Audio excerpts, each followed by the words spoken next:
누가복음 1장 46절부터 50절까지입니다. 우리 같이 읽겠습니다. 마리아가 이르되 내 영혼이 주를 찬양하며 내 마음이 하나님 내 주를 기뻐하였음은 그의 여종의 비천함을 돌보셨음이라. 보라, 이제후로는 만세 나를 복이 있다 일컬으리로다. 능하신 이가 큰 일을 내게 행하셨으니 그 이름이 거룩하시며 긍휼하심이 두려워하는 자에게 대대로 이르는도다. 아멘. 지난 시간에 우리 무엇에 대해서 알아보았습니까? 엘리사벳이 마리아에게 선언했죠. 뭐라고 선언해요? 복이 있도다라고 선언합니다. 복이 있도다라는 선언 속에 복에 대한 것을 우리가 배웠잖아요. 알았잖아요. 복이 뭡니까? 복은 하나님과 관계하고 하나님 뜻을 알아서 그 뜻대로 살아가는 사람들에게 걱정, 근심이 없는 상태라는 것을 알았습니다. 그러므로 복 있는 사람은 어떤 사람입니까? 복 있는 사람은요, 하나님이 말씀하신 것을 하루하루 점점 체험함으로 지금까지 말씀하셨던 미래 사건들도 반드시 이루어질 것을 믿는 사람들이라는 것이에요. 그러니까 복이 있다는 것은 현재와 미래가 같이 하나님의 뜻 안에서 모든 것을 영위하고 사는 사람들 얘기한다는 것이에요. 근데 이것이 사람의 수고, 사람의 노력, 사람의 힘으로 됩니까? 그것이 아니라는 것이에요. 오직 성령의 이끄심에 따른 하나님의 역사라는 것이에요. 중요한 건 뭡니까? 이렇게 복이 있는 사람들, 지금 우리까지 계속 문맥이 흘러가고 있잖아요. 어떤 문맥입니까? 하나님 나라의 웅장한 흐름 위에 우리가 있느냐 없느냐의 문제 아닙니까? 이렇게 복이 있는 사람들, 다시 얘기하면 걱정 근심 없는 사람들, 왜요? 하나님을 만남으로, 하나님을 온전히 믿음으로 걱정 근심 없는 상태에 있는 사람들이 지금 웅장한 흐름 안에 있다는 거 아니에요. 그 구원을 받는 사람이라고 말하고 있다는 것이에요. 그래서 우리가 우리 자신을 지난 시간에 이걸 통해서 복이 있는지 없는지를 통해서 우리 자신을 살펴보았습니다. 한 주가 어떠셨어요? 여러분 정말 한번 곰곰이 한번 생각해 보세요. 여러분 삶 속에 하나님이 말씀하셨던 것, 여러분이 직접 들었던 것도 있겠지만 그렇지 않아도 하나님 말씀의 성경을 통해서나 설교를 통해서나 아니 여러분이 여러 가지 책들 통해서 말씀하신 내용이 여러분 삶 속에 하나 둘 이루어지고 있음을 여러분 체험하셨습니까? 체험하시고 나니까 어떤 일을 합니까? 점점 여러분 속에 믿음이라는 것이 정말 이게 믿음이었나? 이게 믿음이었겠구나 하는 그 믿음의 실체를 여러분이 느끼셨습니까? 점점 그 믿음이 성장하고 있는 것을 발견하십니까? 이렇게 살다 보니까 정말 내 안에 근심 걱정이 없는 것을 알 수가 있다는 것이에요. 아니 뭐 이렇게 유토피아적인 생각을 하십니까? 할 수 있지만 실제적으로 하나님의 역사는 우리에게 그것을 허락해 주신다는 것이에요. 여러분 이렇게 얘기하면요, 많은 분들이 얘기해요. 그런 걸 어떻게 알아요? 그렇게 얘기하지 마세요. 그건 성경에나 있는 얘기죠. 얘기를 해요. 근데 한번 생각해 보세요, 여러분. 예수를 처음 만났을 때요, 성령께서 여러분한테 임하셔갖고 여러분을 완전히 뒤집어 놓은 거듭남의 체험을 하실 때 한번 생각해 보세요. 분명히 그럴 때가 있어요. 어떤 분은 짧게, 어떤 분은 굉장히 길게, 근심 걱정이 없는 삶을 영위하고 있었던 것을 기억하실 거예요. 여러분이 없다고요? 저는 여러분에게 성령의 녹소리 들으시라고 꼭 부탁하고 싶어요. 여러분 거듭남 체험을 하셔야 됩니다. 그 상태가 있었을 거예요. 내가 근심 걱정이 사라져요. 내가 무엇을 할 게 아니라 오로지 하나님의 뜻을 구하고 하나님과 함께 하려는 생활이 나한테 모든 것인 것을 알게 될 거예요. 그때 어떤 일이 납니까? 생각해도 이렇게 신비로운 일들이, 아니 어떻게 이런 일이 일어나지 하고 주변 사람들은 주로 그거 얘기하고 싶어 할 거예요. 아마 전도도 그때 제일 많이 하셨을 거예요. 예수 믿어야 됩니다. 그래야 여러분 구원받고 하나님 나라 백성 됩니다 하고 얘기할 시기가 바로 그 시기라는 얘기예요. 근데 지금은 여러분, 그걸 가짜로 생각할 때 있잖아요. 그 유토피아적 아니야? 그런 환상적인 삶이 어디 있어? 근심 걱정이 없는 상태가 있다고? 그러지 마세요, 목사님. 그럴 거야. 아니요. 여러분과 저에게 분명히 과거는, 아니 지금도 있는 분이 있을 거예요. 가장 행복한 분이에요. 가장 올바른 분이에요. 행복한 떠나서 가장 올바른 분이에요. 그래서 복 있는 사람이에요. 그런 상태로 사는 삶이 분명히 있다는 것은 우리에게 좀 요구하신다는 거예요. 언제 놓쳤는지. 아니, 여러분 입을 생각해 보세요. 여러분 입에서 하나님의 역사를 누구인가 얘기해 본 적이 있습니까, 요 근래? 그건 결론적으로 얘기하면 여러분 안에 그런 걱정, 근심이 없는 상태가 있었던 적이 한 번도 없었다는 거예요. 여러분 입에서 나오는 얘기들이 주로 어떤 내용인지 보세요. 그 여러분 상태를 얘기하고 있다는 것이죠. 그때 누가를 통해서 우리에게 전달하는 게 복이 있는 상태로 가야지 하고 놓고 하고 계신다는 거예요. 그건 뭐라고요? 성령에 끌려 하루하루 살아가라는 얘기예요. 하나, 두 개 체험하라는 거예요. 그러다 보면 믿음이 생기고요. 그러다 보면 그 하나님과 동행하고자 싶어 하는 것이 과거 때보다 더 앞서가는, 더 성숙된 자기의 모습을 발견하게 될 것이고요. 머릿속에 점점 근심, 걱정이 사라지고 있는 것을 발견하게 된다는 것이에요. 여러분, 이것은 정말 하나님 나라 백성들에게 준 놀라운 특혜예요. 은혜예요. 이거 없이 저는 그래서요. 죽기 전에 회개하고 나온 낙원간 강도가 부럽다고 하는데 저는 하나도 안 부러워요, 그런 게요. 이 땅에 살면서, 이 험악한 세월 살면서, 힘든 삶을 살면서 하나님의 역사를 통해 근심 걱정이 없는 상태로 한번 살아본다는 것. 이것 좀 멋있는 게 있어요. 그 강도는 몰랐던 거예요. 평생 고생하다가요, 죽을 때, 예수님 만나고, 물론 그것도 큰 은혜죠. 그러나 여러분에게 지금 주시고자 하는 은혜는 그게 아니라 지금이에요. 지금 걱정, 근심 없는 하나님과 동행하는 그 놀라운 상태의 삶을 살아보라고 지금 놓고 하고 계시다는 거예요. 이것이 예수 믿는 겁니다. 우리 다 같이 가자고요. 지금 이게 조금 달라질 거예요. 누구는 이렇게 앞서간다면 누구는 지금 시작하는 사람도 있을 거예요. 걱정하지 마세요. 시작하는 것 자체도 맛을 본다는 거는요. 우리에게 굉장히 복이 있음을 하나님이 알게 해주신 거예요. 다 같이 가자고요. 그다음 어느 순간 되면 거의 다 성령 충만하게 함께 여러 가지 삶 속에 하나님과 동행하는 삶이 있으므로 이 땅에서의 삶에서도 걱정, 근심 없는 삶이 된다는 것을 분명히 말씀하고 계시다면, 그 믿음이 우리한테 있다면 우리도 그렇게 될 거라고 믿습니다. 여러분 이것을 생각하시고요. 같이 가자고요. 오늘 더 나갑니다. 오늘 실제적으로 오늘 46절에서 50절 말씀을 같이 읽었는데 여러분도 보시면 알겠지만 이건 하나의 긴 내용이 46절부터 56절까지 한 본문이에요. 원래는요, 저 위에 39절부터 56절까지 하나의 큰 본문 중에 속해 있는 거예요.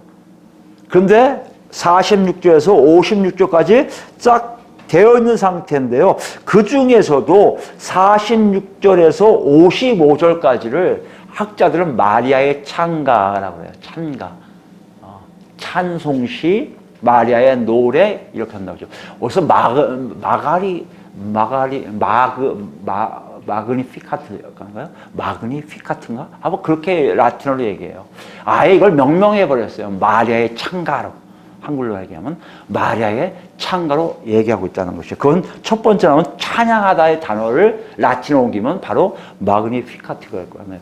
그거로 될 거예요. 그거로 해서 찬가라고 딱 얘기하고 있다는 것이에요. 그 중에 일부예요. 읽은 게. 그렇다면 여러분 생각할 거예요. 하나의 시를 읽을 때 여러분도 배웠겠지만 한 번에 다 읽고 느껴야 하나의 시의 내용을 제대로 이해할 수 있잖아요. 근데 왜 이렇게 나눴을까요? 제 경험상 성경에 나와 있는 많은 시가 있어요. 사실 여러분 아시겠지만 선지서에 나오는 내용들이 다 시예요.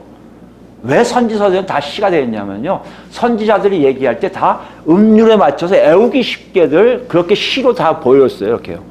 그래서 선지서는 대부분 다 시로 되어 있습니다. 그래서 어떤 면으로 보면 그 하나의 문맥을 다 알아야 되는데 우리는요, 히브리인, 이스라엘인들이 아니고 유대인들이 아니기 때문에 그들의 정서에서 제대로 이해를 못해요. 제 경우에도 시를 한꺼번에 읽으면 무슨 말을 했는지 제대로 이해를 못하기 때문에 마리아의 노래를, 마리아의 찬가를 대할 때 이러면 안 되겠다, 좀 자세히 좀 보자 해서 나눴어요. 나눴는데 그 근거가 뭐냐면 학자들에서 꼭 그렇지는 않지만 많은 학자들 얘기가 50절까지는 마리아의 개인적인 체험을 다룬 시라고 얘기해요. 그리고 51절부터는 마리아가 좀 더 자기의 개인적 체험을 통해서 민족적으로 더 나아가서 하나님의 구원적 역사에 대해서 노래하고 있다는 것을 얘기하고 있다고요. 그래서 먼저 마리아의 개인적 체험을 가지고 우리에게 주시고자 하는 메시지가 뭔지를 살펴보기 위해서 46절에서 50절까지 끊었고요. 이것이 끝나면 51절에서 55절, 56절까지 계속해서 나아갈까 합니다. 그러면서 먼저 46절 말씀 보시면요. 마리아가 이르되 내 영혼이 주를 찬양하며 라고 되어 있어요. 여기에 주어가 내 영혼이에요. 영혼은 뭐예요? 여러분 아시겠지만 이 땅에 살아가는 인간답게 살 수 있게끔 하는 생명을 얘기해요. 생명. 더 나아가서는요, 사람에게 깊숙한 어떤 부위예요. 보이지 않지만 저 사람, 모든 사람 각자에게 깊숙한 어떻게 자리 잡은 매김이 있어요. 어떤 부분을 이 사람들은 이 영혼이라는 단어를 썼다는 것이에요. 그러니까 내라고 하는 겁니까? 내가 누구예요? 마리아예요. 여러분 혹시 세번역을 보면 마리아에다가 각주를 달고 고대 사본에서는 엘리사벳이라고 쓴 것도 있어요. 근데 학자들에 의하면 그것은 있을 수가 없다. 왜냐하면 4세기에서 8세기의 사본들이거든요. 후기에 쓴 거는 사람들이 사본가가 자기 나름대로 그냥 뭔가를 자꾸 집어넣는 게 있거든요. 그 잘못된 사본일 가능성이 많다 해서 여기도 표시가 안 됐는데 한글 새 번역에는 표시가 되어서 엘리사벳이라고 할 수 있다. 어떤 사람은 있다라고 배우고 있거든요. 그러니까 엘리사벳은 아닐 가능성이 많아요. 내용을 보면 알겠지만 마리아에게 딱 맞는 내용이들이거든요.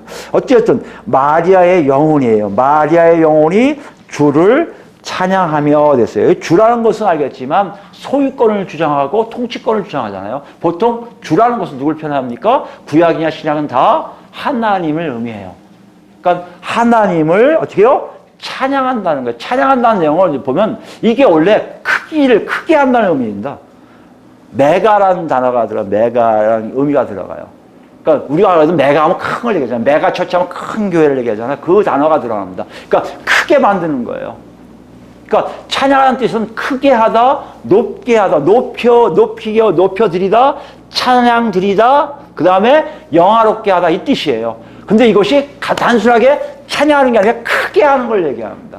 엄청 크게 하는 걸 얘기해요. 이걸 순수하게 한글로 풀이한다면 나 마리아라는 존재가 이 겉의 모습이 아니라 내면 깊숙한 존재까지 다 포함해서 전인격적으로 하나님을 크게 높여드립니다. 크게 찬양드립니다. 이 뜻이에요. 그게 46절이고 47절 말씀은요. 또 내 마음이에요. 마음이라고 번역되어 있는데 사실은 우리가 잘 아는 푸뉴마이가 뭐예요? 영이에요. 영. 호흡, 바람, 생명 이런 것을 갖고 있는 영입니다. 근데 이 영의 뜻은요. 고대 사람들에 의하면 신이 그 사람의 생명을 집어넣을 수 있는 공간을 영이라고 해요. 어떻게 보면 자기가 존재할 수 있는 가장 기초가 뭐예요? 영을 하고 있어요. 영. 지금 내 마음이, 내 영이 마리아가 얘기하는 거야. 내가 생존할 수 있는, 실존할 수 있는 실제적인 기본, 기초가 이런 뜻이에요. 어떻게 보면 마리아는요. 내가 너무 기뻐가 아니라 내가 너무 찬양이 아니라 자기 전체가 뭔지를 알기 위해서 내 영혼, 내 마음을 물론 시에는 그런 내용 표현이 많기 때문에 가져왔다고 할 수 있지만 마리아 입장에서도 똑같다는 거예요. 내 영혼이, 내 영이 뭐요? 하나님 내 구주를 기뻐하였습니다. 여기 하나님의 좀 나오죠? 근데요, 기뻐했다는 것은 위에 44절에 기쁨과 같은 단어예요. 무슨 말입니까? 위에는 크게 기뻐한다는 거예요. 크게 기뻐하기 때문에 남이 안다는 거예요. 여기 보니까 다 크게가 들어가면 돼요. 어쩌면 그러니까 46절, 47절 같은 의미예요. 나라는 마리아라는 존재가 하나님으로부터 나를 만드신 그것부터 시작해서 지금까지 내가 갖고 있는 모든 전인격적인 것이 하나님을 크게 높이고 찬양드리며 하나님 때문에 크게 기뻐하고 있다는 것이에요. 여러분 이렇게 하면요. 약간은 두 개가 중복하는 게 있네 느낄 거예요. 46절과 47절이요. 그죠? 이게 사실 학자들에 의하면 이스라엘 백성들, 히브리인이라 표현하는데 이스라엘인들이 주로 쓰는 시적 표현의 방법이에요. 그걸 대꾸법 혹은 병행법이라고 그래요.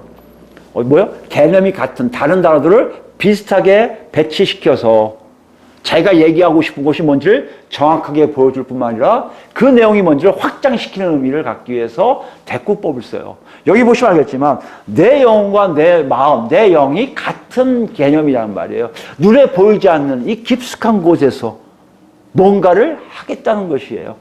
내 주와 하나님과 같은 개념이고요. 찬양하다와 기뻐하다는 같은 의미예요. 찬양은 하나님께 드리는 거라면 기쁨은 그것 때문에 내가 기뻐하는 모습이란 말이에요. 어떻게 보면 46절 47절 통해서 지금 마리아는요 굉장히 막 흥분한 상태예요. 와 미치겠어. 왜 미쳐? 나 저 하나님 때문에 저 하나님을 높여드리고 싶어. 저 하나님을 찬양드리고 싶어. 저 하나님 때문에 내가 너무나 기뻐 하고 외치고 있다는 것이에요. 왜 그럴까요, 여러분? 지금 왜 마리아가 이걸 시작할까요? 그게 45절에 지난 시간에 얘기했듯이 엘리사벳이 뭐라고 했어요? 복이 있다 했거든요. 복이 있다. 너 복이 있네 그랬거든요.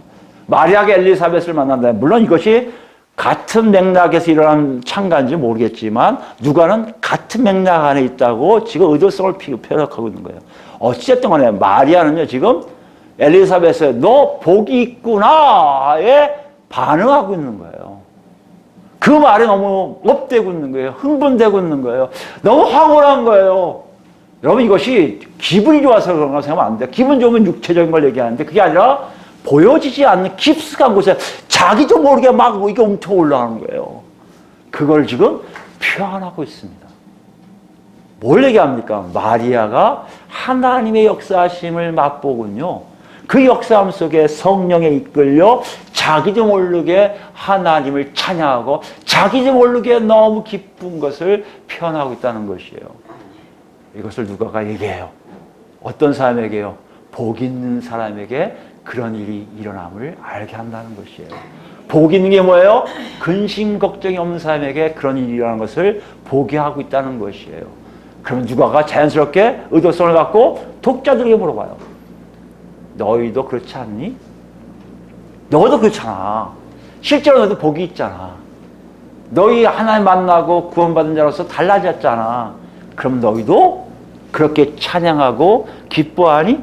아니 겉모습 말고 너도 가만히 있는데 이 안에서 막 뭐가 올라와서 찬양할 수밖에 없고 막 올라와서 기뻐할 수밖에 없는 그것이 있냐고 지금 묻고 있다는 것이에요. 그것이 있어야 복이 있는 사람의 모습이라고 얘기하고 있다는 것이에요. 여러분 우리는 어떻습니까? 오늘 지난 시간에 얘기할 때 좀 부족했어요. 믿음이 없으니까 복이 없겠지. 내가 정말 하나님 뜻대로 복이 있는 자인가?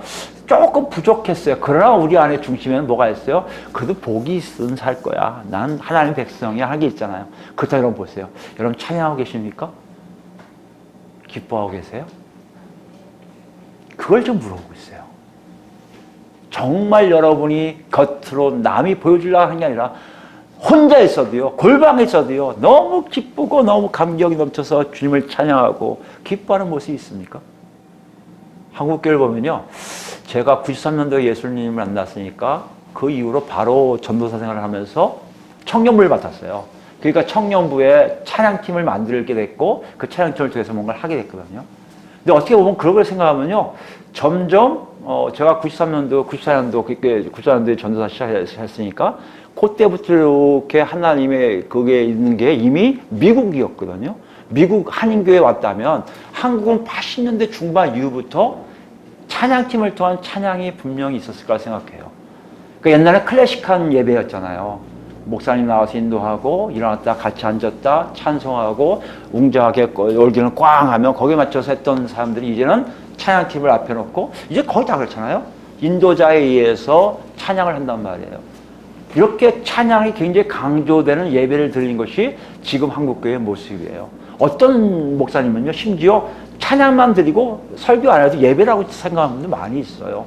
그것은 전 잘못됐다고 하지만 어찌됐든 간에 그만큼 찬양에 대한 굉장히 깊은 생각을 하고 많이들 찬양에 몰두하고 있고 심지어 정말 온전히 그 뭐랄까요, 헌신된 찬양 사역자들도 많이 나왔어요. 그렇게 보면 한국교회 찬양의 모습도 어떻게 보면 여기에 나와 있는 모습처럼 볼 때가 많아요. 실제적으로 기독교 TV를 보면요, 찬양 인도하는 사람과 거기 나온 사람들 보면 막 얼굴에 눈물도 흘리고 기쁨도 넘치고 막 정말 감격에 겨운 찬양과 기뻐하는 모습이 보일 때가 있습니다. 그렇다면 정말 그들은 근심 걱정이 없는 복 있는 사람이겠다 싶은 생각도 듭니다. 그러나 그 현실은 모르겠어요. 사실은 모르겠어요. 나한테 적용해 본다면, 저도 찬양 인도한 적이 있었으니까 청년부 할 때, 그때 생각을 해보면 꼭 그때는 좋았는데 내려오면 아닌 경우가 참 많이 있었습니다. 무언가 밀려오는 여기에 뭔가 묶여있는, 그리고 편하지 않은 자유롭지 못한 것들이 굉장히 많이 있으면 좋습니다. 물론 찬양할 땐 참 좋아요. 그러나 내려오면 아닌 것을 느끼고 있단 말이에요. 그 많은 찬양사역자들 왜요? 찬양하면 복이 있습니다 하는데 여러분 그 잘못된 생각이에요. 오늘 본문은 그걸 얘기하는 게 아니야. 누가는 그걸 얘기하는 게 아니에요. 복 있는 사람은 찬양하고 기뻐할 수밖에 없다는 것이에요. 거꾸로 가겠네, 거꾸로. 그 우리 중에 찬양할 땐 좋은데 찬양 후에는 근심겁게 또 생긴다. 그럼 여러분 어떤 상태인 거예요, 지금요? 여기 말하고 있는 마리아의, 복 있는 마리아의 찬양의 소리는 아니라는 것이에요. 그럼 한번 생각해 볼 필요 있잖아요. 분명히 나도 찬양하고 가끔 기뻐하는데 왜 나는 늘 근심 걱정이 없는 복 있는 상태가 아닐까? 뭐가 잘못됐을까? 오늘 본문은 그에 대해서 우리에게 굉장히 녹화하면서 접근하는 걸 볼 수 있어요. 그럼 한번 생각해 봅시다. 마리아가 얘기하는 그 찬양과 기뻐하는 내용과 우리하고 무슨 차이가 있기 때문인지를 한번 서서히 확인해 보자고요. 그 중에 하나가 우리에게 힌트 주는 게 47절 말씀에 있습니다. 47절에 뭐라고 되어 있냐면요. 내 마음이 하나님이거든요. 내 구주를 기뻐하였습니다 하는데 이것도 대꾸법에 의해서 위에 주하고 같은 거예요. 내 주를 누구 하고요? 하나님과 내 구주예요. 이거 같이 확장시키는 거예요. 주를 하나님, 내 구주로 확장시키고 있으면 돼요. 근데 여기 보니까요. 헬라 성경에 보면 하나님이 아니에요. 우리식으로 하면 정확히 하면 그 하나님이에요. 왜 그 하나님일까요? 이 당시에 신들이 되게 많아요. 그러니까 하나님을 표현한 단어, 우리가 얘기하면 하나님들이 되게 많아요. 그러니까 헷갈리니까 신들이 합시다. 신들이 되게 많습니다. 그 신들 되게 많은 것 중에 너하고 관계된 그 하나님이 누구냐는 거예요. 그 신이 누구냐는 거예요. 여러분, 정말 그 신이 계십니까? 그 하나님 여러분 계십니까? 그걸 먼저 묻고 있는 거예요. 여러분이 만약에 그 하나님이 없다면 찬양과 기쁨은 다 가짜예요. 그냥 노래이기 때문에 감정적으로 기쁜 것뿐이에요. 그 하나님을 여러분이 만나셨어야 돼요. 근데 그 하나님이 어떤 하나님이에요? 바로 뒤에 설명해야 돼요. 그 하나님, 그리고 그것이 나의 구주가 되는데 원래는 나의 구원자예요. 구원자. 그 하나님이 나의 구원자라는 얘기예요. 구원자 의미 뭡니까? 위험에서 어려움에서 나를 건져낸 사람을 얘기해요. 존재를 얘기해요. 다시 얘기하면 내가 특별하게 여기 보면요. 내 구원자예요. 개별적인 관계를 얘기해요. 그 하나님은 다 여러 명이 만날 수 있어요. 그런데 그 하나님이 내 구원자란 말이에요. 각자에게 구원자가 되는 문제예요. 이거를 마리아는 고백하고 있다는 것이에요. 내 구원자이기 때문에 찬양하고 기뻐할 수 있음을 보여주고 있다는 것이에요. 이것이 실제적으로 연구하고 보니까요.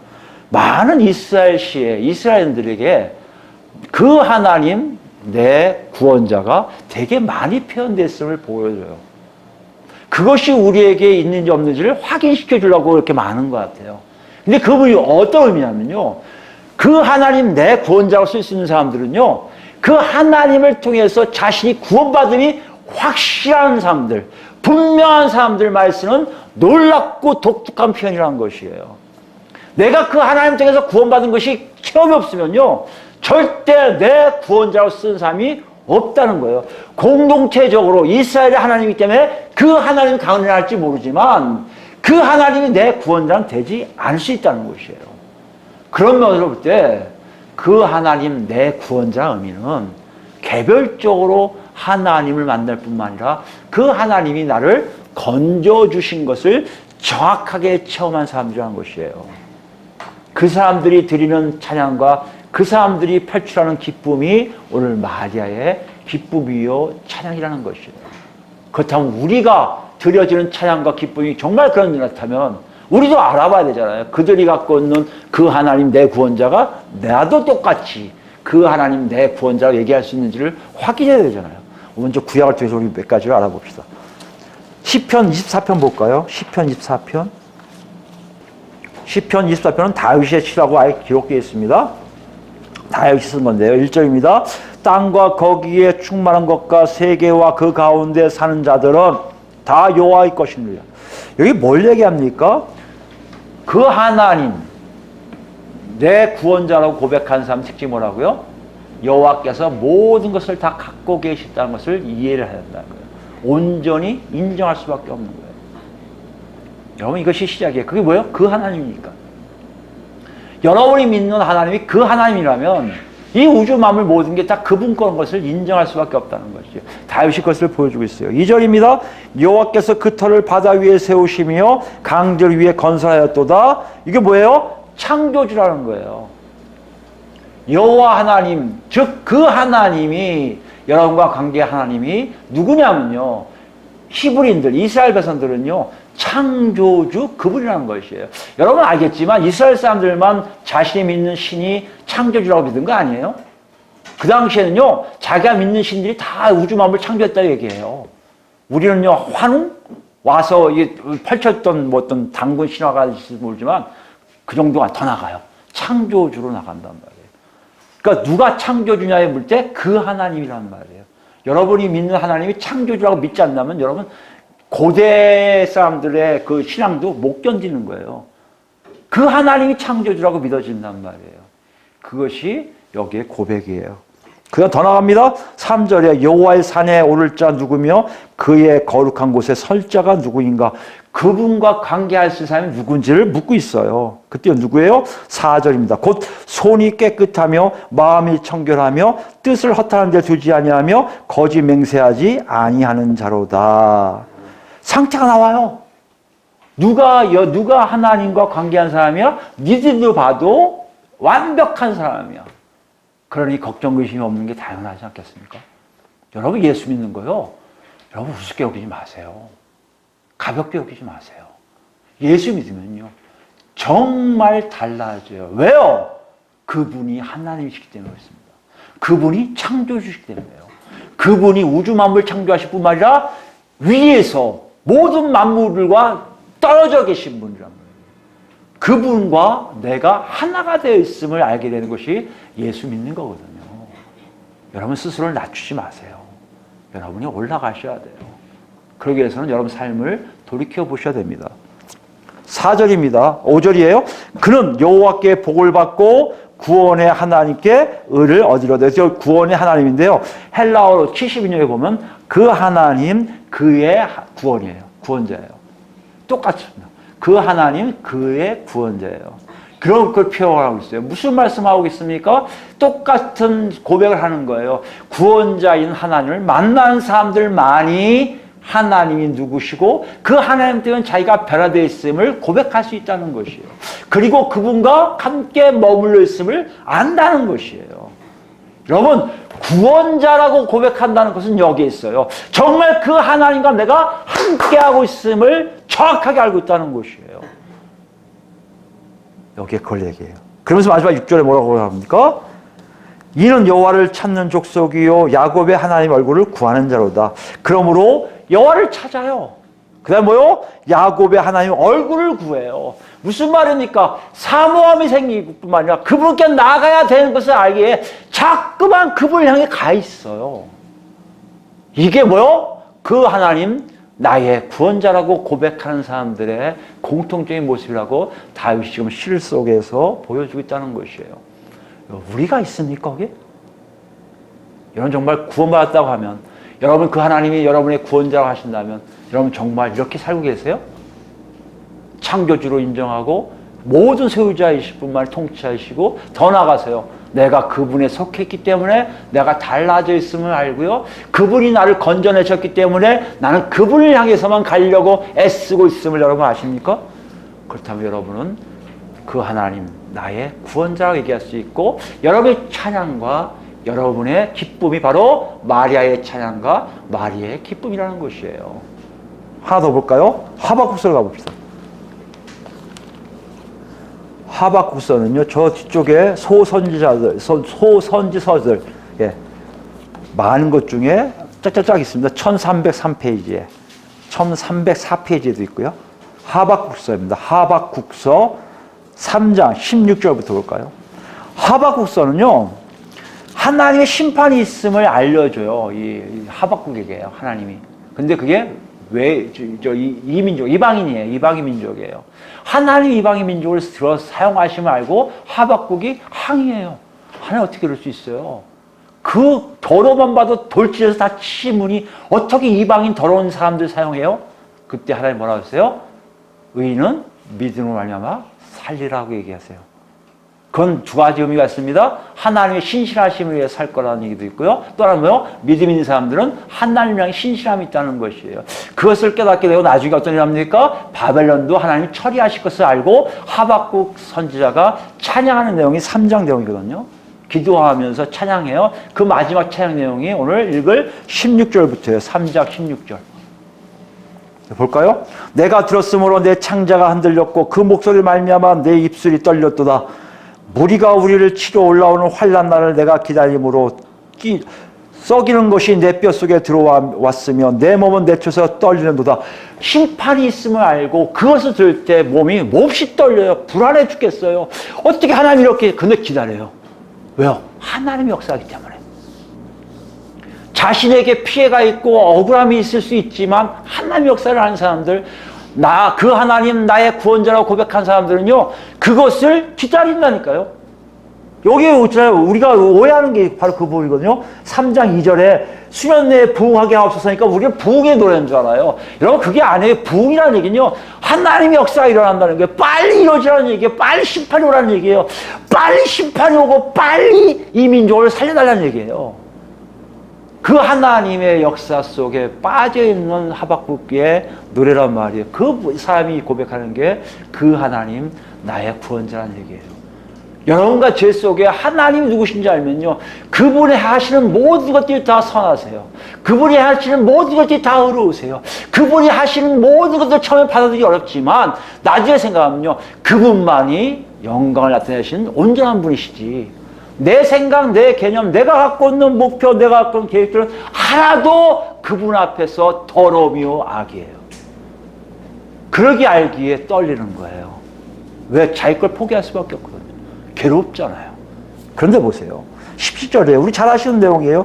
비록 무화과 나무가 무성하지 못하며 포도나무에 열매가 없으며 감람나무에 소출이 없으며 밭에 먹을 것이 없으며 우리의 양이 없으며 외양간에 소가 없을지라도, 무슨 말이에요? 모든 생활터전에 다 먹고 마시고 즐길 것, 아니 실존적인 생존해야 할 기본적인 것도 다 없어진단 말이에요. 밥 갈릴 소도 없고 양도 없고 아무것도 없어요. 그런데 봐요. 18절 보세요. 나는 여호와로 말미암아 즐거워하며. 그런데도 말미암아 즐거워한다는 거예요. 그러기 때문에 여러분, 그러기 때문에 깊숙한 곳에서 기쁨이 나오는 거예요. 찬양이 나오는 거예요. 눈에 보이는 것들이 가진 거 없어요. 배고파요, 상처나요, 짜증나요, 뒤통수 때리는 사람 너무 많아요. 왜 이러세요? 안 하고요. 하나님 뜻을 알기에 마음이 기쁜 거예요. 즐거운 거예요. 그 고백이 바로 그 다음이에요.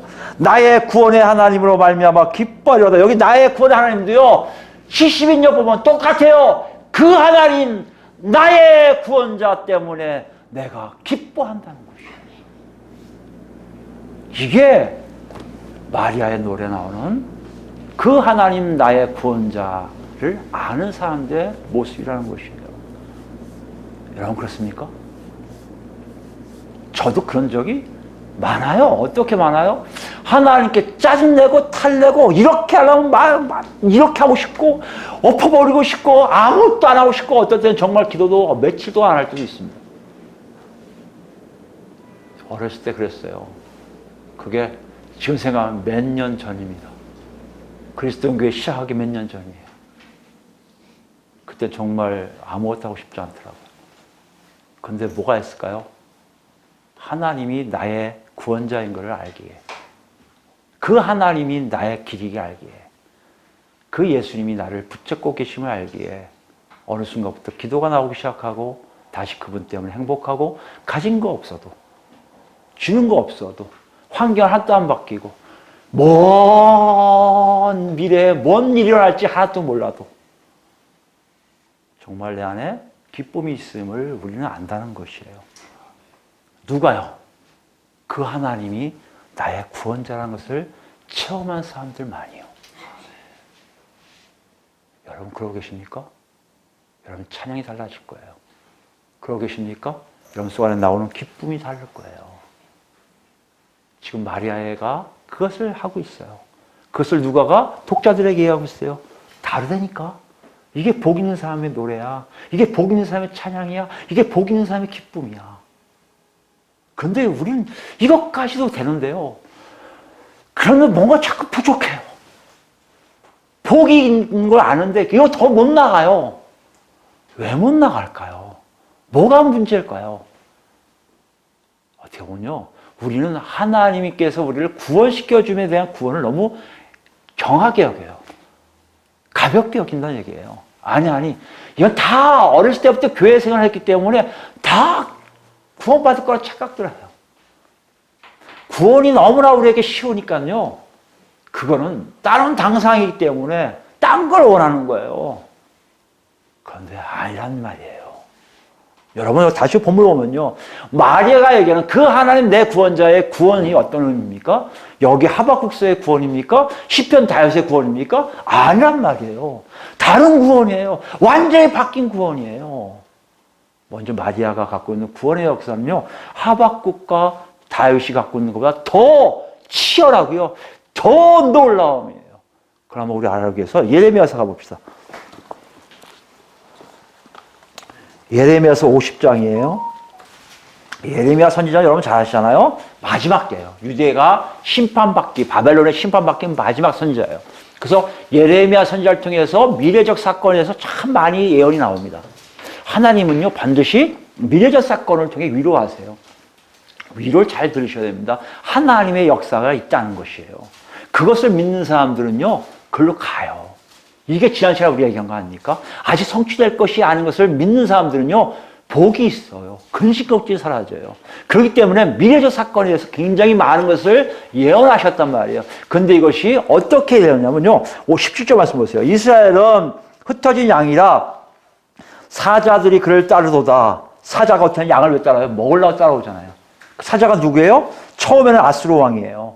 아수르 왕이 사자로 와서 잡아먹었어요. 누구예요? 북이스라엘 침공해서 북이스라엘 망하게 한 게 아수르예요.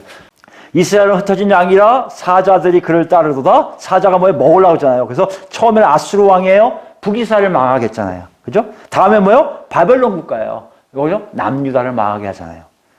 그의 뼈를 꺾도다. 그러므로 만군의 여호와 이스라엘 하나님이 이와 같이 말하노라. 보라, 내가 아수르 왕을 벌할 것 같이 바벨론 왕과 그 땅을 벌하고 이스라엘을 다시 그의 목장으로 돌아가게 하리니 그가 갈멜과 바산에서 양을 기를 것이며 그의 마음이 에브라임과 길앗산에서 만족하리라. 다시 고토로 돌아옴을 예언하세요. 약속하세요. 뭐 한다며요? 아수르와 바벨론을 심판하신 다음에. 이 사건 실제로 일어나잖아요. 메데바사국인 고레스에 의해서 돌아오잖아요. 근데 중요한 것이 20절 말씀이에요. 여호와의 말씀이니라. 한번 강조하세요. 그날 그때 돌아오는 마지막 때 얘기하고 있습니다. 그때는 이스라엘 죄악을 찾을지라도 없겠고 유다의 죄를 찾을지라도 찾아내지 못하리니 이는 내가 남긴 자를 용서할 것임이라. 예레미야뿐만 아니라 이사야서 선지자의 후기로 가면 갈수록 뭘 얘기하냐면요. 너희들 심판받아. 너희들 죽게 돼 있어. 너희들 언제든지 쫓겨날 거야. 이걸 굉장히 강조하다가 꼭 뭐라고 하는지 아십니까? 남은 자들은 살아날 거라고 얘기해요. 남은 자예요, 남은 자. 다가 아니란 얘기예요. 심판받고 남아있는 사람들만 용서받을 거라는 얘기예요. 수가 엄청 들어줄 거라는 거예요. 이것이 마지막 때 사건에 일어날 일이란 얘기예요. 유다나 이스라엘이나 많은 사람들 죽고요.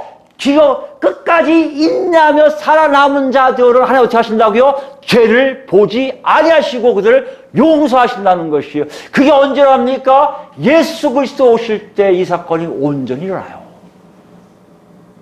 지금 마리아가 얘기하는 내 구원자라는 것은 이 구원자예요. 남은 자를 구원하시는 하나님을 말씀하시는 거예요. 어떻게 가능합니까? 그 당시 유대인들은요, 의인이 돼야만이 낙원에 가요. 의인이 누구예요? 죄인이 아니어야 돼요. 첫째, 죄인은 뭡니까? 병든 자들, 이방인들, 소욕질한 사람들, 대부분 사회적 계층의 낮은 사람들, 그 중에 여인들도 많아요. 아이들도 많아요. 누가 많아요? 율법을 잘 알고 잘 지키는 사람들만 구원받을 거, 남은 자에 속해서 낙원에 갈 거라 생각했단 말이에요. 그런데요, 거기에 생각에 마리아도 본도 여자잖아요. 그 아이였잖아요. 평범하게 살다가 내가 낙원 가면 좋은데 가면 좋지만 갈 수 있을까 늘 망설였던 그가 가브리엘 천사를 통해서 하나님 뜻을 알고 하나님의 계획 속에 쏙 들어감으로 자기 자신이 그 태울 속에 있음을 알고 놀라는 거예요. 야, 내가 남은 자 아래 구원받은 자가 됐다는 거예요, 여러분.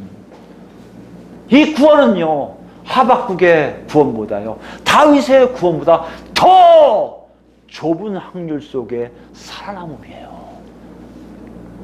이것을 지금 마리아는 알고 있는 거예요. 그러니 외칠 수밖에 없죠. 그것도 크게 외칠 수밖에 없죠. 크게 하나님을 찬양할 수밖에 없죠. 크게 그 하나님 때문에 기뻐할 수밖에 없죠. 아무것도 아닌 존재였던 내가 드디어 하나님의 흐름 속에 들어갈 뿐만 아니라 구원을 받게 된다고 생각할 때, 남은 자리에 들어갔다 생각할 때, 죄 용서를 받는다 생각할 때, 많이들 알고 있는 의인들만 들어갈 수 있는 그 낙원에 자신이 들어간다고 생각할 때, 여러분, 그것은 배가가 되는 기쁨이요, 배가가 되는 찬양이라는 것이에요. 오늘 마리아의 그 하나님 나의 구원자는요, 종말론적 시점이에요, 여러분. 그렇다면 여러분과 제가 혹시 구원에 대해서 약간 경시하고 가볍게 여긴다면 우린 종말론적 시각을 갖고 있지 못한 것이 아닐까요?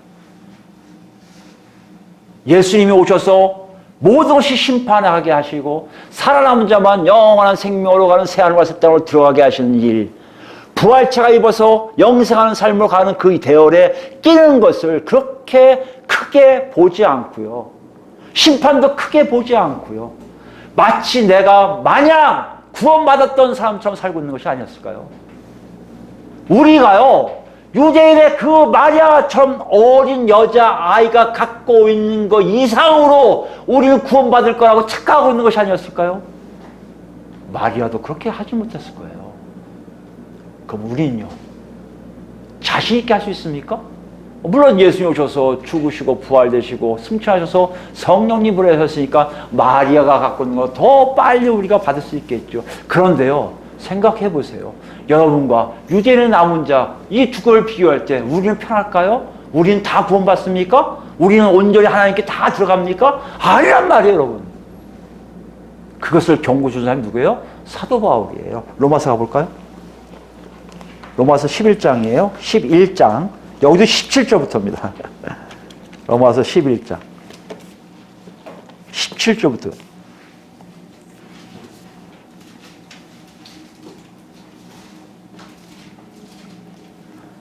11장까지는 이스라엘 백성들, 유대인에 대해서 얘기하고 있거든요. 그 구원의 역사를 통해 사도 바울이 얘기하고 싶은 내용을 보세요. 17절입니다. 11장 17절 로마서.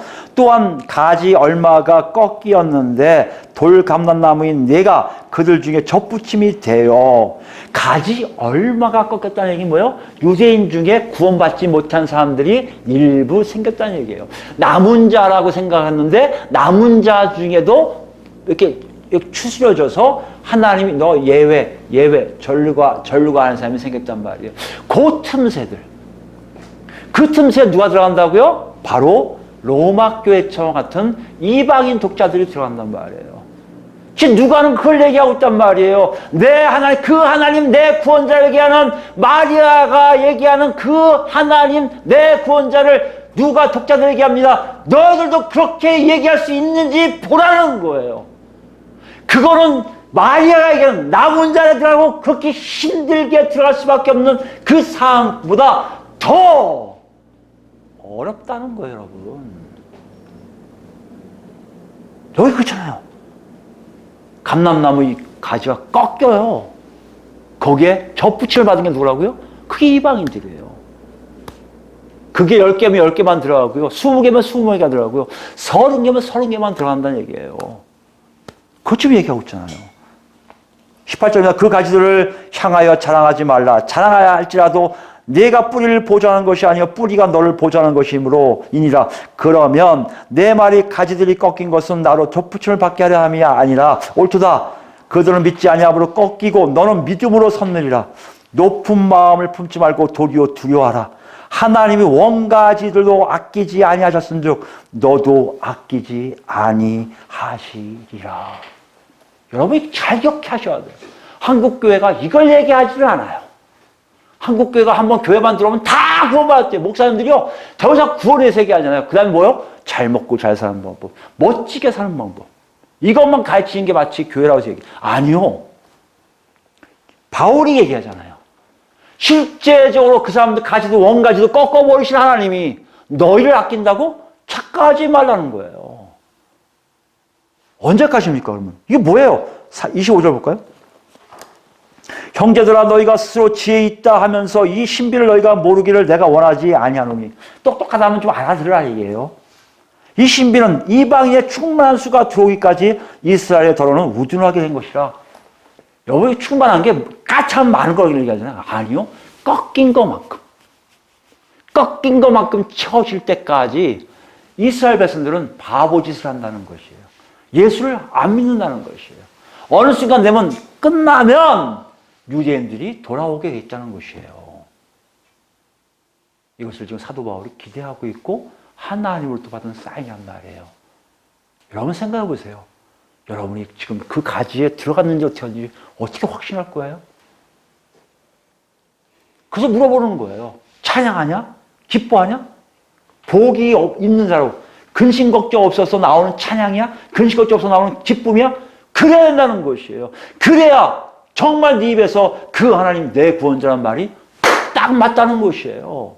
유대인도 남은 자에서 별로 몇 명이 구원을 못 받는데 이방인은 너희가 다 구원받는다고 착각하지 말라는 거예요. 예수만 믿으면 다 구원받지. 맞아요.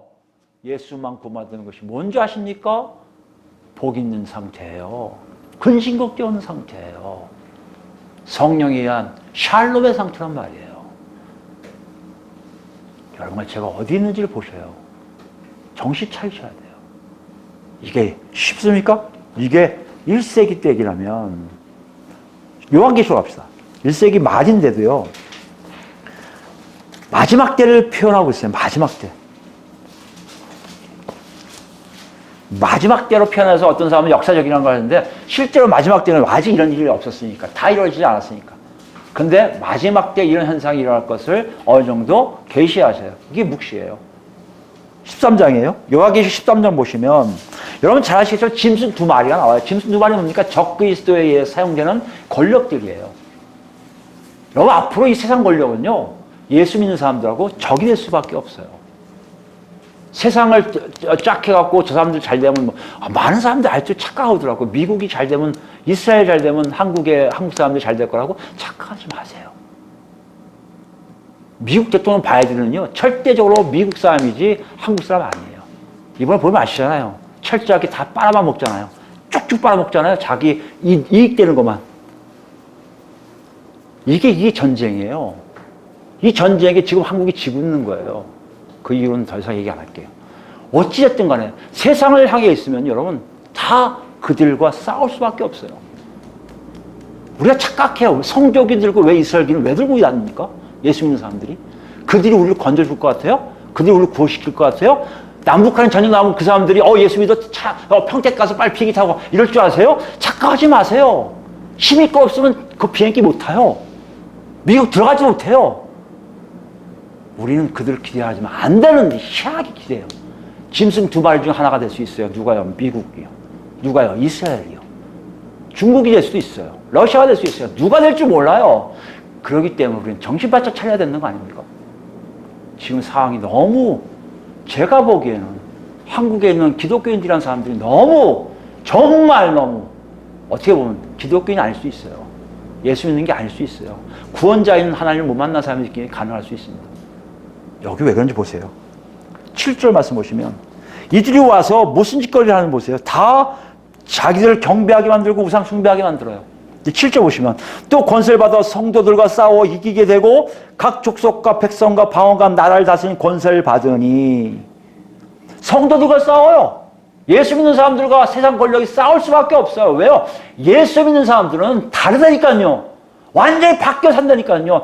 세상 사람들이 이해가 안 된다니까요. 왜 저렇게 살아야 돼? 근데 이상하게 예수 믿는 사람들 오히려 세상 사람들처럼 살아야 우리도 살 수 있잖아요. 얘기한다고요. 착각하지 마세요. 그거 예수 믿는 게 아니에요.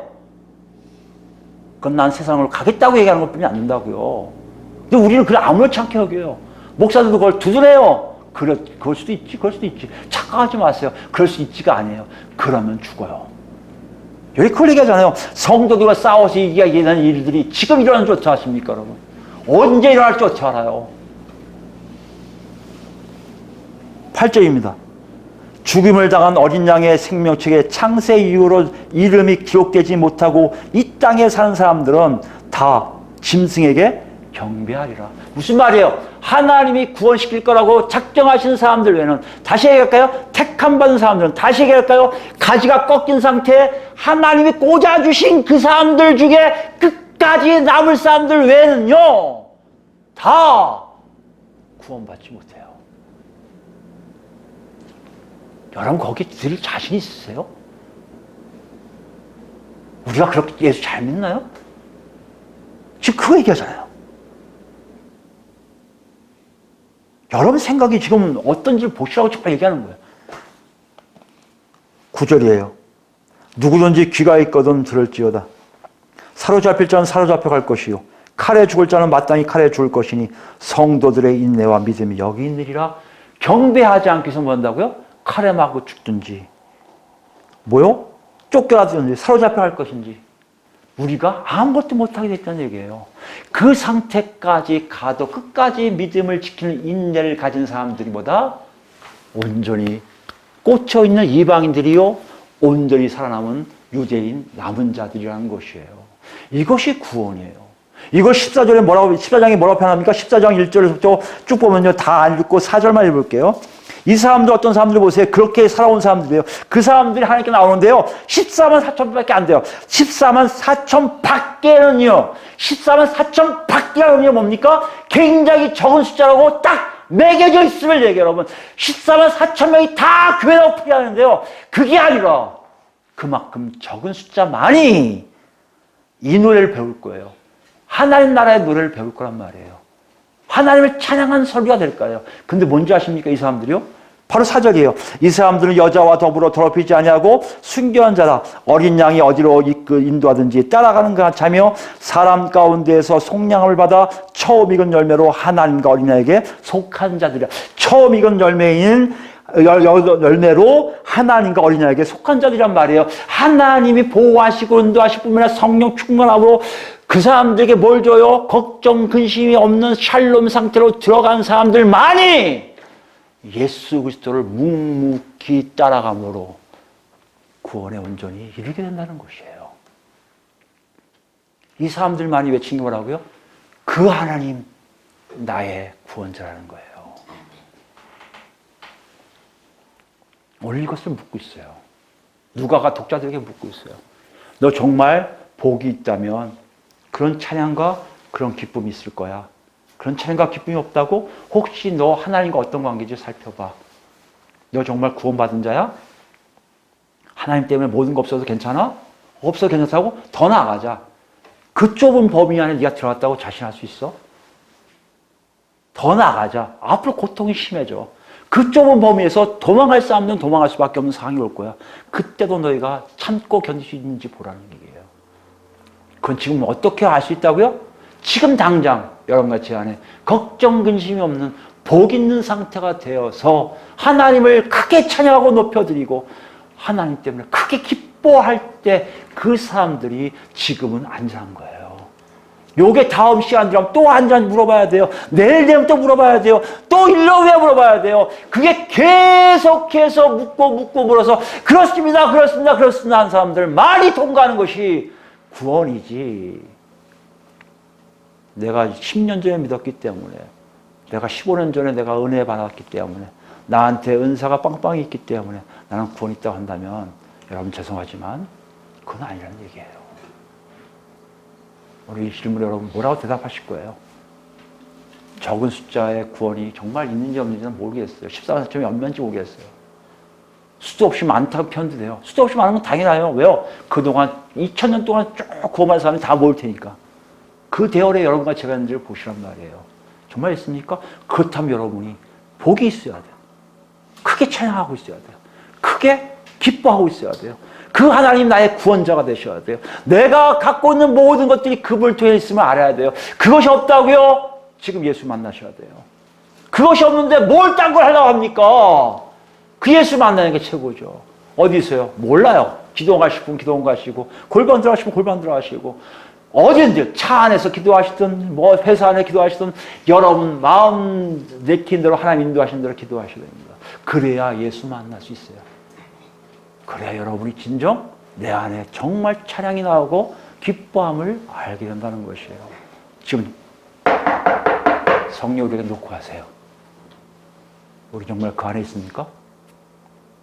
여러분 지금 찬양하고 계실 거예요. 여러분이 아닌 게 아니라 이 안에서 뭔가 막 이 안이 미치려고 거예요. 성령께서 던져갖고 신날 거 뭔가 없습니까?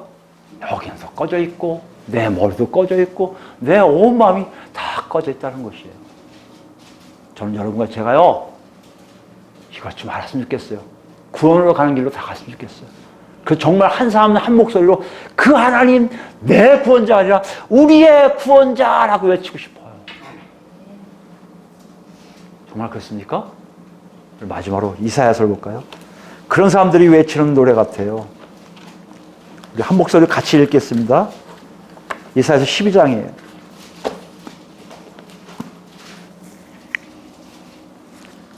12장 1절부터 우리 같이 읽을 거예요. 이사야서 12장 981페이지에 있습니다.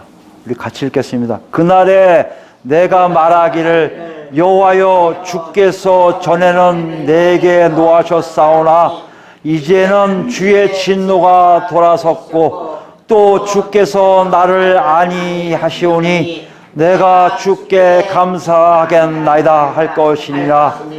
보라 하나님은 나의 구원이시라. 내가 신뢰하고 두려움이 없으리니 주 여호와는 나의 힘이시며 나의 노예시며 나의 구원이심이라. 그러므로 너희가 기쁨으로 구원의 우물들에서 물을 기르리로다. 그날에 너희가 또 말하기를 여호와께 감사하라. 그의 이름을 부르며 그의 행하심을 만국에 선포하며 그의 이름이 높다 하라. 여호와를 찬송할 것은 극히 아름다운 일을 하셨음이니 이를 온 땅에 있게 할지어다. 시온의 주민아 소리 높여 부르라. 이스라엘의 거룩하신 이가 너희 중에서 크심이니라 할 것이니라. 아멘. 우리 같이 기도하시겠습니다. 하나님 아버지 감사합니다. 오늘 주신 말씀 속에 우리를 봅니다. 정말 하나님의 은혜가 얼마나 큰지를 알게 됐습니다. 우리가 구원받을 수 있다는 조그만의 소망이 있음도 오직 하나님께서 역사해 주십니다. 하나님이 보호해 주심입니다. 하나님이 성령을 주심입니다. 우리가 비록 악하고 악해서 하나님 뜻대로 살지 못하고 내 뜻대로 내 마음대로 살면서 하나님께 원망도 많이 하고 하나님 없이도 살 수 있다고 자부심을 가졌던 우리인데 하나님이 끝까지 우리를 보살피시고 인도하셔서 우리로 하나님의 구원을 인도하게 하심을 우리가 알았으니 하나님 우리가 이 부족함을 이 악함을 이 하나님께 너무 버리장머리 없이 불었던 모든 것들을 주여 용서하여 주시옵소서. 이제부터라도 주님 뜻대로 살기로 합니다. 하나님 뜻이 무엇인지 알지 못하고 있는 묵백성들 불쌍히 여기사 하나님 뜻을 알게 하여 주시옵시고 구원이 무엇인 줄 알게 하여 주시고 성령의 인도하심이 무엇인 줄 알게 하셔서 지금부터라도 살아있는 자로 살 수 있도록 주여 내려 주시옵소서. 우리가 그동안 했었던 생각들, 우리가 했었던 교만들, 우리가 했었던 모든 자랑들 주 앞에 다 버리고 납작 엎드리겠습니다. 하나님 우리를 부인합니다. 우리는 아무것도 아닙니다. 오직 예수님만 쫓아갑니다. 예수님의 명령을 따릅니다. 아버지 도우시고 허락하여 주시옵소서. 그래서 하나님 이 땅에 살면서도 우리가 하나님 자녀답게 살게 하시고 다른 사람들 봐도 저 사람들은 참 복이 있냐는 음성을 들을 수 있도록 허락하여 주시고 하나님 아버지 정말 하나님 자녀답게 살게 하셔서 그 하나님 나의 구원자라는 말이 우리 모두 입술 통해 나타날 수 있도록 주여 허락하여 주시옵소서. 바로 권합니다. 여기 우리 형제자매들 한 사람도 빠짐없이 그 구원의 대열에 참여할 수 있도록 인도하여 주시옵소서. 무지하여서 하나님을 알지 못해서 이 땅이 너무 좋아서 아버지 뜻이 뭔지 몰라서 살면서 하나님께 거역하고 하나님을 욕되게 했던 모든 심령들 이 시간 용서하여 주시고 지금부터라도 하나님 뜻 안에 사는 우리 모두가 되서 하나님의 구원을 이룰 수 있도록 주여 인도하여 주시옵소서. 이제 우리의 모든 구원을 주님께 의탁합니다. 주님이 허락하신 대로 사는 그 삶 속에 우리의 구원을 이루어 주시옵시고 하나님께 영광만 드리고 찬양 드리며 크게 기뻐하는 우리가 될 수 있도록 주여 인도하여 주시옵소서. 이제는 우리 주 예수 그리스도의 은혜와 아버지의 극진한 사랑과 성령님의 감동과 역사의 교통하심이 이제는 와서 하나님께 예배드리고 그렇습니다. 복이 있는 것이 뭔지 몰랐는데 하나님 우리 입에 찬양이 있고요 우리 안에 기쁨이 있음을 알 때 우리 안에 진정 복이 있음을 알았습니다. 하나님 정말 그 하나님 나의 구원자이신 하나님께서 성령을 통해서 나를 인도하여 주시고 하나님께만 온전히 다 다가가겠다고 다짐하는 성도들 머리 위에 지금부터 영원토록 함께 하시를 간절히 축원하옵나이다. 아버지 감사합니다. 홀로 영광 받아주시옵소서. 감사합니다.